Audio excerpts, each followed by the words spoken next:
kita belajar tajuk yang pertama daripada unit yang pertama, iaitu teknologi rumah tangga. Tajuk mengenal pasti jenis mata jahitan tangan. Kamu lelaki ke, kamu perempuan ke, kita semua mestilah expert ataupun mahir berkaitan dengan jahitan, pandai menjahit. Okay? Dan ramai juga sekarang ini yang lelaki, biasa tukang jahit yang profesional adalah terdiri daripada lelaki. Sama juga dengan chef, yang kalau kamu lihat di hotel-hotel, chef pun kebiasaannya adalah terdiri daripada lelaki. Objektif kita pada hari ini adalah untuk mengkaji berkaitan dengan artikel jahitan, di mana kamu akan boleh mengenal pasti jenis mata jahitan tangan pada artikel jahitan. Surat ketiga daripada buku teks kamu ni, Alia, ibu dan adiknya berada di sebuah kedai yang menjual produk berasaskan jahitan. Ibu, lihat ini. Ada banyak sarung tangan di sini. Corak jahitannya berbeza-beza dan menarik. Ya Alia, ada pelbagai jenis mata jahitan yang digunakan bagi masihkan sarung tangan ini. Lap tangan ini juga mempunyai pelbagai bentuk dengan corak jahitan yang berbeza. Okey kelas, jom kenal jarum dan benang. Okey, mungkin ada di sini murid-murid lelaki terutamanya yang masih lagi belum kenal apa itu jarum dan benang. Ini adalah jarum dan ini adalah benang. Dan kedua-dua item inilah yang sangat-sangat penting dalam artikel jahitan yang akan kita pelajari nanti. Soalan teka-teki untuk kamu. Banyak-banyak jarum. Jarum apa yang pedas? Cikgu bagi masa 3 saat. Apa jawapannya kelas? Ya, jawapannya adalah lada jarum. Banyak-banyak jarum. Jarum yang paling pedas adalah lada jarum. Tahukah anda, jarum untuk menjahit muncul daripada dulu, daripada zaman Paleolitik. Dan manusia ketika itu, dia buat jarum ni daripada tulang, ada taring tanduk untuk jahit kulit dan bulu binatang. Dan yang paling tua sekali yang pernah dijumpai di Gua Siberia daripada tulang burung, dan umurnya lebih kurang 50,000 tahun. Kita ni 60 tahun pun belum tentu lagi boleh hidup. Tapi ini 50,000 tahun, lama sudah. Dan jarum besi yang pertama di dunia dijumpai di Jerman pada tahun 1615. Sebelum kita mula menjahit artikel jahitan, kemahiran pertama yang perlu kita kuasai adalah kemahiran mengenali mata jahitan. Sebab mata jahitan ini, kegunaan dia adalah untuk cantumkan kepingan fabrik, buat kemasan tepi fabrik dan digunakan sebagai hiasan. Okey. Untuk tahun 5, kamu kena menguasai dan juga mengetahui dan menguasai 6 jenis jahitan. Yang pertama adalah jahitan kia, di mana jahitan kia ini digunakan untuk memulakan dan juga mematikan jahitan. Jahitan jelujur halus, jahitan yang kedua yang kamu kena tahu, digunakan sebagai jahitan tetap dan buat kedutan dan serta sulaman pada fabrik. Apa itu fabrik? Fabrik adalah kain yang dibuat daripada benang yang ditenun. Contoh fabrik, kapas, linen dan juga sutera. Jahitan yang ketiga adalah jahitan jelujur halus, digunakan untuk jahitan sementara bagi menetapkan kedudukan 2 ataupun lebih fabrik. Jahitan yang keempat, jahitan insang pari, digunakan untuk jahitan tetap bagi mengemaskan bahagian tepi fabrik. Jahitan kelima, jahitan sembat, bukan sembat, digunakan sebagai jahitan tetap untuk jahit bahagian kelepek. Dan jahitan yang terakhir yang perlu kamu tahu adalah jahitan silang pangkah, digunakan sebagai jahitan tetap untuk mengemaskan bahagian kelepek, lipatan atau tepi kain dan sebagai jahitan hiasan. Okey, jadi kita tahu di sini Abah Handsome ni cakap, beritahu pada kita bahawa jarak di antara mata jahitan jelujur halus adalah antara 3 mm hingga 5 mm. Jadi kamu ambil pembaris, kamu tengoklah pembaris 3 mm dan 5 mm hingga 5 mm tu berapa besar saiz dia. Kecil, halus dia. Itulah jarak antara mata jahitan jelujur halus. Next, jahitan Kia. Jahitan Kia. Kia biasanya jenis jenama kereta kan. Tapi ini adalah jenis jahitan. Jahitan Kia ni jahitan backstitch namanya dalam bahasa Inggeris. Digunakan untuk menjahit kelim meretas, dan fungsi utama dia, yang paling utama adalah memulakan dan mematikan jahitan tangan, dan boleh digunakan sebagai pengganti bagi jahitan mesin. Jom kita lihat video bagaimana nak menjahit jahitan Kia.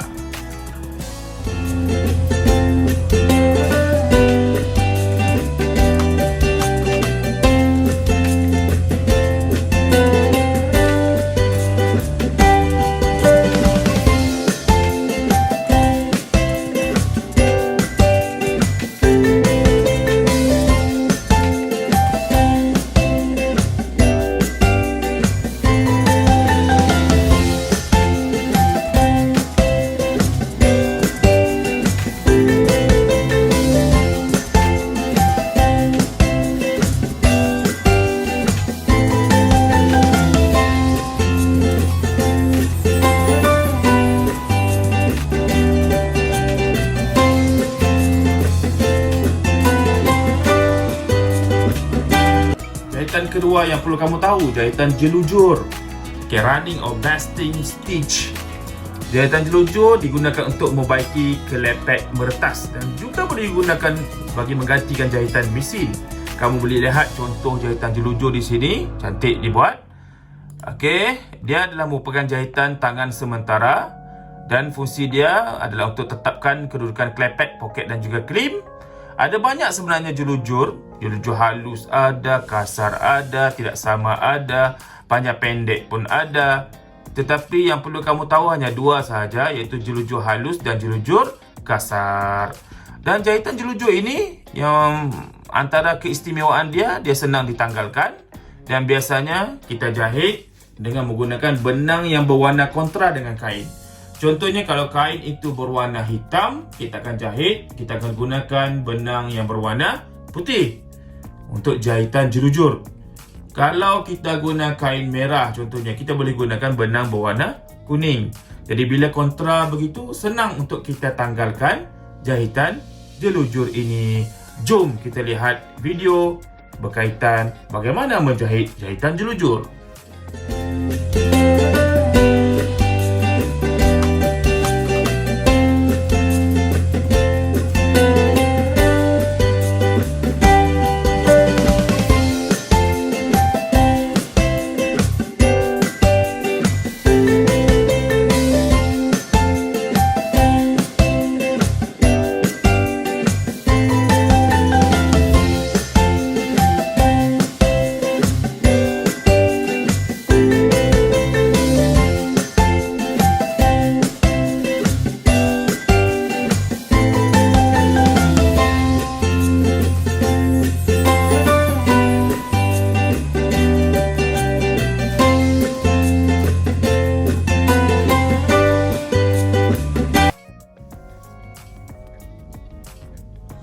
Jahitan seterusnya, jahitan insang pari. Cikgu pun tak tahu daripada mana nama ni dapat. Insang pari, ikan pari sama macam ikan.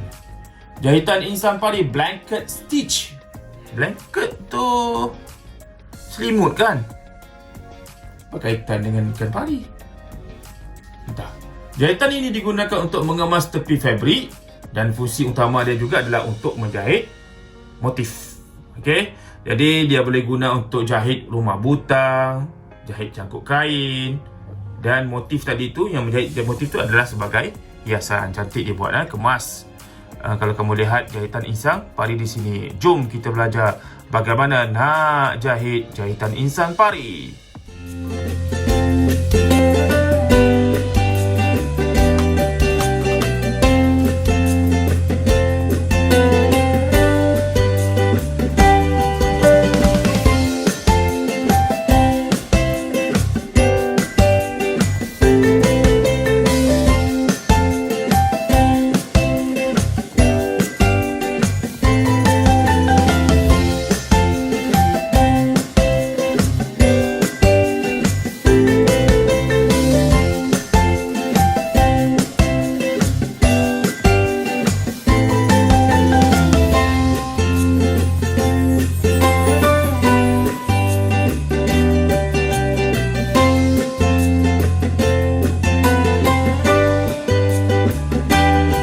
Jahitan seterusnya, jahitan sembat, digunakan untuk menetapkan klepet. Dan jahitan sembat ni kita boleh lihat daripada luar pakaian, dan biasanya digunakan untuk kemaskan dan menjahit kelepet baju kurung.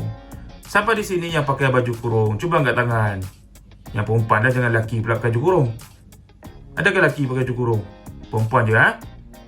Jom kita belajar bagaimana nak jahit jahitan sembat. Sembat. Sembat atau orang suka Cik Nur lilit ubi dia pun panggil ni kot. Macam-macam lah. Dia macam lebih kurang Lilit ubi. Pangkah. Bukan. Dia lilit ubi ni. Ni dia Cik Nur tunjuk kasar sikit. Dia kau nak ikut halus lagi. Kalau tidak pun tak nampak. Tu dia sembat.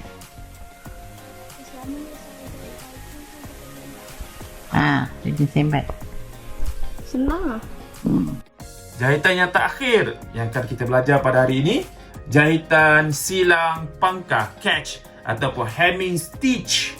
Jahitan silang pangkah ini merupakan jahitan pengemas, jahitan klepet ataupun hem, digunakan untuk menjahit klepet, lapik, pita zip, dan dia juga digunakan sebagai jahitan sulaman. Sulaman, Dewan Sulaman, daerah Sulaman. Sulam menyulam. Kita lihat video bagaimana nak jahit jahitan silang pangkah.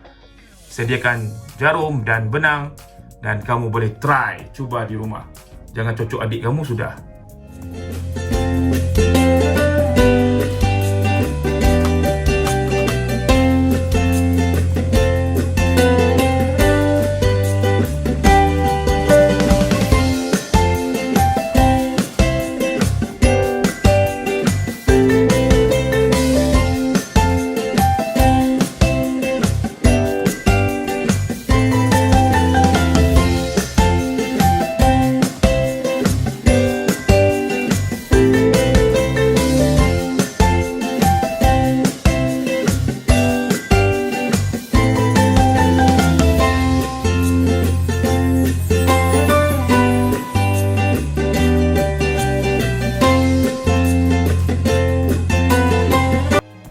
Artikel jahitan, jenis-jenis artikel jahitan yang ada sekeliling kamu.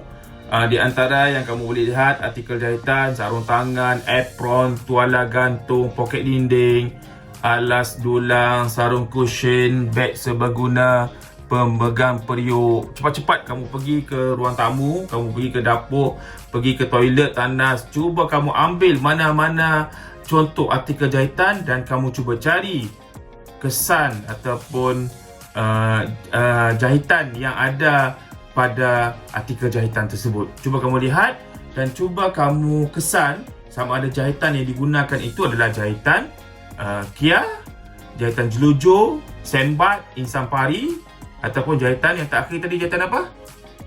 Siapa yang tahu? Tak ingat? Tak ingat? Tengok balik video cikgu sebelum ini. Dan ini ada lagi contoh-contoh artikel jahitan. Mainan lembut. Kamu boleh nampak mainan lembut tu. Kamu boleh tengok di bahagian tepi-tepi tu ada kesan-kesan jahitan tu, bekas-bekas jahitan. Nampak benang dia di sana. Kemudian kamu boleh nampak bekas pensil. Ada juga pada beg. Ada di bekas tisu. Biasa kamu nangis, kamu nak cari tisu kan, kamu nak lap mata kamu. Pemegang periuk. Mak kamu selalu suruh kamu angkat periuk tu guna pemegang periuk yang panas. Nak pegang periuk panas tu kena guna pemegang periuk. Jangan pegang macam tu je. Penggantung surat pun boleh.